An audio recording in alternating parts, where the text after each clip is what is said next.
नमस्कार दोस्तों, मैं रीना आपके अपने channel Reena kitchen recipe and blogs में स्वागत करती हूँ। तो कार्तिक माह है, सबसे पवित्र महीना अगर हम 12 महीनों में से मानते हैं तो कार्तिक का महीना पहला ऐसा शुभ दिन है जो कि पूरे महीने भर इसमें काफ़ी महत्व रखते हैं। इसमें हर देवी देवताओं की पूजा की जाती है, भगवान विष्णु से लेकर शिव जी से लेकर लक्ष्मी मैया से लेकर सब तक। तो आज हम जानेंगे सोमवार की व्रत कथा कार्तिक मास की। तो एक नगर में बहुत ही धनवान साहूकार रहता था। उसके घर में धन की कमी नहीं थी, परंतु वह बहुत दुखी था क्योंकि उसके कोई पुत्र नहीं था। वह इसी चिंता में दिन रात दुखी रहता था। पुत्र की कामना के लिए वह प्रत्येक सोमवार शिव जी का व्रत और पूजन किया करता था तथा सायंकाल मंदिर जाकर शिव जी के सामने दीपक जलाया करता था। उसके इस भक्ति भाव को देखकर एक समय माता पार्वती ने शिव जी से कहा कि हे नाथ, यह साहूकार आपका अनन्य भक्त है, सदैव आपका व्रत और पूजन बड़ी श्रद्धा से करता है, आपको इसकी मनोकामना पूर्ण करनी चाहिए। शिवजी ने कहा कि हे पार्वती, यह संसार कर्म क्षेत्र है। जैसे किसान खेत में जैसे बीज बोता है वैसे ही फसल काटता है, इसी तरह से मनुष्य संसार में जैसा कर्म करते हैं वैसा ही फल भोगते हैं। माता पार्वती ने अत्यंत आग्रह से कहा कि हे प्रभु, यह आपका अनन्य भक्त है और अगर इसको किसी प्रकार का दुख है तो उसे आपको अवश्य दूर करना चाहिए। आप तो सदैव अपने भक्तों पर दयालु होते हैं और उनके दुखों को दूर करते हैं। यदि आप ऐसा नहीं करेंगे तो मनुष्य आपका पूजन और व्रत क्यों करेंगे।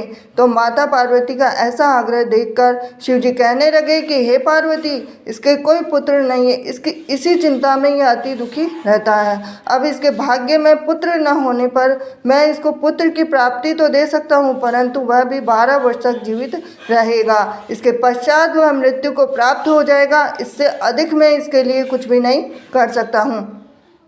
माता पार्वती और भगवान शिव का यह वार्तालाप साहूकार सुन रहा था, तो इससे साहूकार को न तो प्रसन्नता हुई और न ही दुख हुआ। वह पूर्व के समय शिव जी का व्रत और पूजन करने लगा। अब कुछ समय के बाद में साहूकार की स्त्री गर्भवती हुई। घर में बहुत धूमधाम से खुशियाँ मनाई गई, लेकिन साहूकार के मन में तो था कि वो तो केवल 12 वर्ष तक जिंदा रहेगा, उसके बाद में उसकी कोई भी आयु नहीं थी।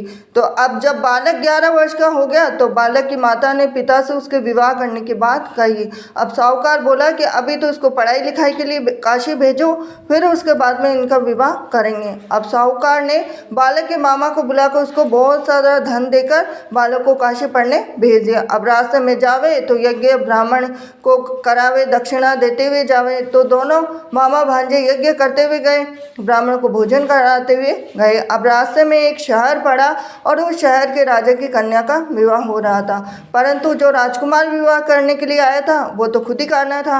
अब राजकुमार को देख राजकुमारी और उसके माता पिता विवाह में किसी भी प्रकार के अड़चन पैदा ना कर दे, इस वजह से उन्होंने उस सुंदर मनभावन लड़के को देखा तो उनके मन में विचार आया कि क्यों ना इस लड़के को वर के रूप में ढूंढ लिया जाए। तो ऐसे मन में विचार करके राजकुमार के पिता ने उस लड़के और उसके मामा से बात कर ली। अब दोनों राजी हो गए।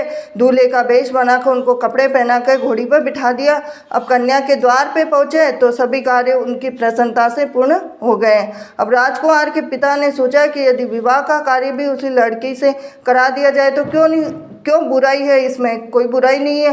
तो ऐसा विचार कर लड़के और उसके मामा से कहा, यदि आप फेरों और कन्यादान के काम को भी करा दें तो आपकी कितनी कृपा होगी।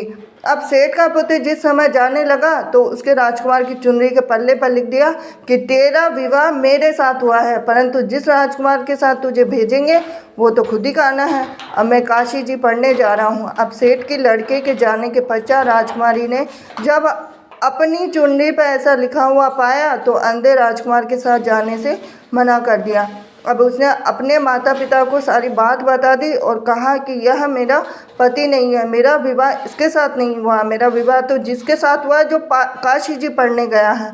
अब राजकुमारी के माता पिता ने अपनी कन्या को विदा नहीं किया और बारात वापस चली गई। अब उधर सेठ का लड़का मामा काशी पहुँचे। अब वहाँ जाकर उन्होंने यज्ञ कराया, लड़के ने पढ़ना शुरू किया। अब जैसे ही उसकी उम्र 12 वर्ष थी तो लड़के की अचानक तबीयत खराब हो गई। अब उसने अपनी मामा को बोला कि मेरी तबीयत बिल्कुल भी ठीक नहीं है। तो मामा ने कहा कि अंदर जाकर सो जा। थोड़ी देर में ही उनके प्राण निकल गए। जब उसके मामा ने कहा कि उसका भांजा मृत पड़ा तो रोना पीटना मचा दूंगा तो यज्ञ का काम अधूरा रह जाएगा। अब यज्ञ का कार्य जैसे ही समाप्त हुआ तो सबने रोना पीटना शुरू कर दिया। अब उधर से माता पार्वती और शिव जी जा रहे थे। जब उन्होंने ज़ोर ज़ोर से रोने की आवाज़ सुनी तो पार्वती जी कहने लगे कि हे नाथ, कोई दुखिया रो रहा है, इसके कष्ट को दूर कीजिए। जब शिव पार्वती वहाँ पहुँचे तो उन्होंने पाया कि वहाँ एक लड़का था, उसको आपने वरदान से उत्पन्न हुआ है। तो शिव जी ने कहा कि हे पार्वती, इसकी आयु इतनी ही थी, वह भोग चुका है। तो पार्वती जी ने कहा कि हे नाथ, इस बालक को और आयु दे दो, नहीं तो इसका माता पिता तड़प तड़प कर ही मर जाएंगे। माता पार्वती के बार बार आग्रह करने पर शिव जी ने उसको जीवन का वरदान दिया। शिव जी की कृपा से उसका लड़का जीवित हो गया।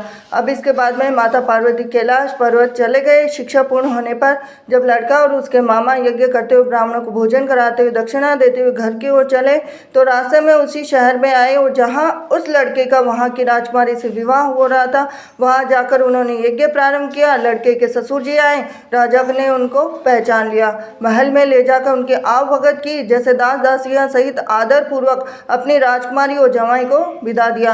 वहां से विदा होकर सेठ का लड़का अपने मामा और पत्नी सहित उसी तरह यज्ञ कराते हुए ब्राह्मणों को भोज कराते हुए दक्षिणा देते हुए अपने घर के लिए चले गए।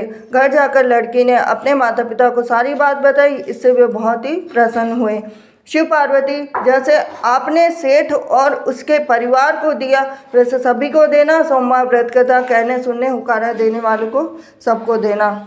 ये थी आज की सोमवार की व्रत कथा।